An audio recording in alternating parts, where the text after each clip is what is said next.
Welcome everyone to History Gone Wilder, part of Half History Will Travel. I'm your host, the Wilder historian, Dr. Lucas Wilder, and last time I covered Rosecrans' ancestry, his early life, and the opening phase of the American Civil War.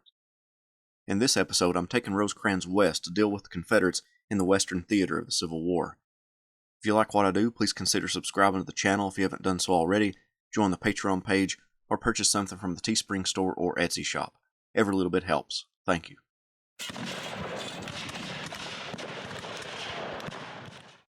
Encamped near Gauley Bridge, with his forces strung out along the river, William S. Rosecrans made camp and hoped to resupply his troops whose uniforms had become threadbare from the constant campaigning and whose shoes were deteriorating at a fast pace. His headquarters was at the farm of a Confederate soldier in Robert E. Lee's army who opposed Rosecrans in Western Virginia. The Confederate soldier's wife was still living on the property and used a lamp to signal messages to her husband across the river. With that valuable information, Lee was able to position artillery on the mountains surrounding Rosecrans' position, and one morning let loose a destructive fire on the Federals. Rosecrans acted quickly, sending artillery batteries to the near heights and firing their own projectiles at the enemy. Despite being surprised, Rosecrans coordinated the retreat and got his men to safety and got them resupplied. General Jacob D. Cox shared a tent with Rosecrans at this time and gave a great description of him. His general appearance was attractive. He was tall but not heavy, with the rather long head and countenance that is sometimes called Norman. His aquiline nose and bright eyes gave him an incisive expression, increased by rapid utterance in his speech, which was apt to grow hurried, almost stammering, when he was excited. His impulsiveness was plain to all who approached him. His irritation quickly flashed out in words when he was crossed, and his social geniality would show itself in smiles and in almost caressing gestures when he was pleased. In discussing military questions, he made free use of his theoretic knowledge, often quoted authorities and cited maxims of war, and compared the problem before him to analogous cases in military history. He was fond of conviviality, loved to banter good-humoredly with his staff officers and intimates, and was altogether an attractive and companionable man, with intellectual activity enough to make his society stimulating and full of lively discussion. I could easily understand Garfield's saying that he loved every bone in his body. Another soldier described him as such, nearly 6 feet high, compact, with little waist flesh, nervous and active in all his movements, from the dictation of a dispatch to the tearing and chewing of his inseparable companion the cigar. He is easy of access, utterly destitute of pretense, and thoroughly democratic in his ways. With his staff his manner was familiar and almost paternal. With private soldiers always kindly. In the field he was capable of immense labor. He seemed never to grow weary, and never to need sleep. Few officers have been more popular with their commands, or have inspired more confidence in the rank and file. Rosecrans received intelligence that Confederate General John B. Floyd was attempting to sever his communications and supply line, so Old Rosie traveled to Fayetteville, Virginia, to meet the threat. With stiff resistance across the New River, Rosecrans surmised that Floyd's force was concentrated in that sector and devised a plan to surround him. Union soldiers would ferry across at multiple locations and get onto the flank and rear of Floyd's force while Rosecrans held Floyd's attention in front. Then, at an appointed time, the pincers would close and Rosecrans would capture thousands of Confederates. 2 problems occurred during this planned assault. 1, the waterway flooded, which delayed the attack, and 2, one of Rosecrans' subordinates was hesitant in attacking the force, which allowed Floyd to get away. However, there was a silver lining to the plan. It scared Floyd enough that he withdrew his troops from the area and secured a great portion of Western Virginia for the Union and protected the Unionists of that region, allowing them to push for statehood. The officer that hesitated was arrested by Rosecrans, and a threat of court-martial loomed until George McClellan ended that threat. Nevertheless, Rosecrans was furious at the missed opportunity. At the end of 1861, Rosecrans' children came down with whooping cough, and as soon as the children were better in their Ohio home, Annie would join her husband at Wheeling, Virginia. By this point in the war, Rosecrans was one of the few glimmers of hope for the Union. He had launched a successful campaign in Western Virginia, but his department was significantly weakened. Many of his regiments were taken and put into service in other departments, including some of his needed officers. Rosecrans asked McClellan if he could come to Washington to meet with him to discuss further details about a winter campaign, but McClellan told him not to come. Rosecrans went anyway. McClellan was sick with typhoid fever and was still in bed when Rosecrans arrived. He waited in the parlor to meet with Little Mac, but General Fitzjohn Porter came down to act as McClellan's proxy. Rosecrans outlined his plan. He wanted to concentrate 25,000 men at Romney and capture Winchester, Virginia. From there, with McClellan threatening the Confederate front, Rosecrans could flank the Confederates from the west. Porter took the plan to McClellan and brought back his answer. If the Union placed 20,000 men at Winchester, then the Confederates would just put 20,000 men there to combat them, and then if the Union added more troops, the Confederacy would add more troops. McClellan asserted that Rosecrans' plan would just shift the theater of operations. Rosecrans shot back that if a sizable enemy force threatened the Confederate flank, the enemy would need to weaken their main force to combat it, allowing for McClellan to defeat the main army, but McClellan wouldn't hear of it and shot the idea down. While in Washington, Rosecrans came before the Committee on the Conduct of the War and spoke about the war in Western Virginia and answered questions about McClellan. The committee criticized McClellan for his lack of aggression, among other things, but Rosecrans did defend McClellan. He stated that raw troops needed adequate training before being thrown into battle. Other than that, Rosecrans' time before the committee was uneventful. When Rosecrans returned to his command, he found that of the 22,000 soldiers under his command, only about 1,700 remained. The rest had been transferred elsewhere. To add to his woes, winter set in. One man exclaimed, "If you knock the gable end of hell out, and back it up against Cheat Mountain and rain fire and brimstone for 40 days and 40 nights, it won't melt the snow enough to get your mail through on time." To easily move his sick and wounded to better hospitals, Rosecrans constructed a light four-wheeled ambulance wagon that the Union Army adopted. These wagons helped Rosecrans in the muddy and undulating terrain of the Appalachian Mountains. With too few troops to launch a winter campaign, Rosecrans concentrated on taking care of his soldiers and hoping for reinforcements. By March, another general entered the Mountain Department, John C. Fremont, and that general was given command of the department, leaving Rosecrans without a command. Old Rosie stayed a few days after Fremont arrived, taking care of some loose ends, then headed to Washington to the War Department. Secretary of War Edwin Stanton met with Rosecrans, informing him that he didn't have a command to give him, so he put him on an assignment. McClellan was transporting his troops to the peninsula in Virginia, and some Union forces were concentrating in the Shenandoah Valley. Rosecrans was to guide one division to its proper location and make contact with Generals Fremont and Nathaniel Banks, but on the surface it appeared that he was simply acting as a guide and an observer. Rosecrans was confused by his orders as well, not really knowing what to make of them. Rosecrans left for Winchester, Virginia the next day. Without exactly knowing the limits of his authority and the situation, Rosecrans began trying to concentrate the armies in and around the Shenandoah to hopefully eliminate Confederate General Thomas Stonewall Jackson from the region and direct Confederate attention away from McClellan on the peninsula. Secretary of War Stanton telegraphed Rosecrans telling him to place the division with Fremont and then immediately come to Washington, citing that Rosecrans had not followed the orders outlined before that general left the War Department. Rosecrans got the division to Fremont and then came back to Washington, where, in an interview with Stanton, the Secretary of War yelled at him, "You mind your business and I'll mind mine." Rosecrans would write, "From that time onwards, Stanton's professions were always too sweet to be wholesome, and his practice hostile. His whole behavior left the impression that his antagonism originated in the connection I was not so constituted as to become useful to him, and that therefore his sentiments toward me were similar to those which Haman felt toward Mordecai, who sat in the king's gate." This interaction with Washington, and more specifically the Secretary of War, resulted in him being sent west. He would join the Union forces attempting to take Corinth, Mississippi. Leaving Washington immediately, he didn't witness the panic that Stonewall Jackson struck in the hearts of Washingtonians when he beat back the divided forces that Rosecrans wanted to bring together. Rosecrans arrived at Pittsburgh Landing, the site of the Battle of Shiloh, on May 23, 1862. He immediately headed south to Corinth, where he was assigned to John Pope's Army of the Mississippi, and took command of the two divisions under Eleazar Payne and David Stanley. Pope's army commanded the left of the Union siege lines, and Rosecrans commanded the right of Pope's line.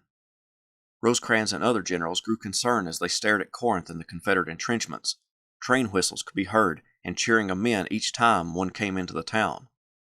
The Union soldiers could just imagine the scores of fresh troops parading through Corinth and taking up positions on the battle line.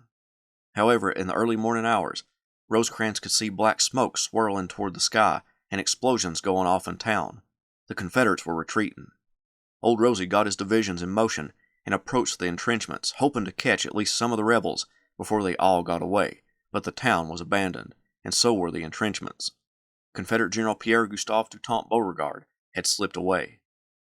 At Pope's headquarters, Department of the West Commander Henry Halleck ordered Rosecrans to lead the pursuit of the Confederate Army. Rosecrans gave chase, followed by the rest of Pope's Army of the Mississippi, to beyond Booneville and near 20 Mile Creek, where his troops arrayed for battle. Pope sent word to Henry Halleck, informing him that the Confederate Army was within striking distance and only awaited word to strike the enemy. Halleck decided he would rather control the territory through maneuvering than give it into battle, so the Battle of 20 Mile Creek didn't occur.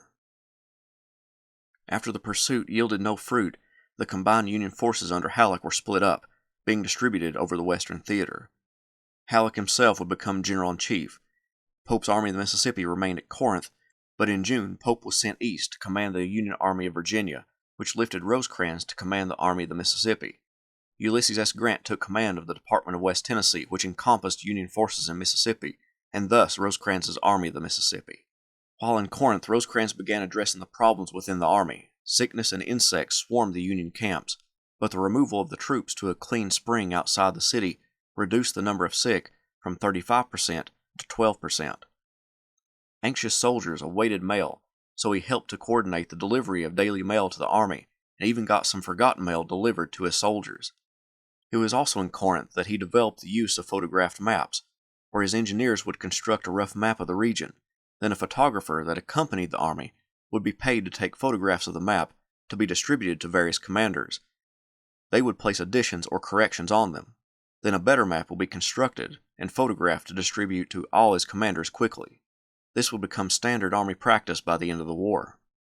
Being in formerly Confederate-held territory in one of the Deep South states, Rosecrans came into contact with citizens of all persuasions. He told them that they were not entitled to protection as citizens who had a right to go with their state and resist federal coercion, instead of being the subjects of a conquered territory as Confederate theory defined them. To Unionists, he said, "You are children of Uncle Sam. He'll do what he can for you. You do the rest."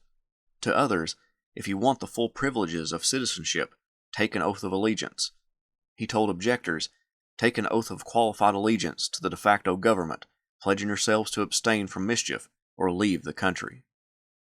African American refugees were welcomed in Rosecrans's camp and organized into battalions to help in the creation of fortifications and other engineering feats. During his stay in Mississippi, Rosecrans also noticed the talents of Philip Sheridan, who made great raids into the state, capturing valuable information. Sheridan's actions would prompt Rosecrans to recommend him for promotion and help Sheridan get his first general star. Intelligence from the enemy indicated that the Confederate armies were on the move by late summer. In August, 2 divisions were sent from Rosecrans's army to bolster Don Carlos Buell's Army of the Ohio. Rosecrans moved part of his army to Iuka, Mississippi, guarding the Memphis and Charleston Railroad.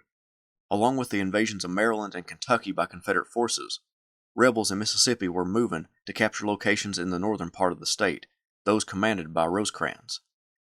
Confederate General Sterling Price captured Iuka in mid-September from an enemy force, and now Rosecrans was in a critical situation. Price and his command was to his east at Iuka, and Confederate General Earl Van Dorn was to his west at Holly Springs. At Corinth, Rosecrans conferred with Grant, and they decided to go after Price. Rosecrans took his forces and approached Iuka from the south and southwest. Grant approached from the north and northwest. Together, they would launch a pincer-like motion and nearly surround Price's force. On September 19, 1862, Rosecrans launched his attack. Grant planned to attack when he heard Rosecrans engaged. The battle raged on Rosecrans's front, but Grant's forces never made their attack. In the evening, Rosecrans sent a dispatch to Grant. "We met the enemy in force. The engagement lasted several hours. Firing was heavy. You must attack in the morning and in force. The ground is horrid, unknown to us, and no room for development. Push in onto them until we can have time to do something. We will try to get a position on our right, which will take Iuka." When morning came, Rosecrans discovered Price had retreated during the night.